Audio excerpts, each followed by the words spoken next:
বাংলাদেশ জামাত ইসলামী মনোনীত ও 11 দলীয় ঐক্য সমর্থিত ঢাকা 17 আসনের সংসদ সদস্য পদপ্রার্থী ডাক্তার এস.এম. খালেকুজ্জামান ভাইয়ের সমর্থনে আজকের এই নির্বাচনী জনসভায় প্রধান অতিথি হিসেবে উপস্থিত থাকবেন মানবিক বাংলাদেশ গড়ার পদ্মায় দীপ্ত কাফেলা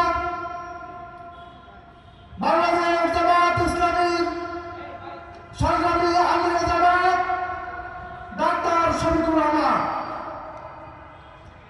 এছাড়াও 11 দলীয় ঐক্য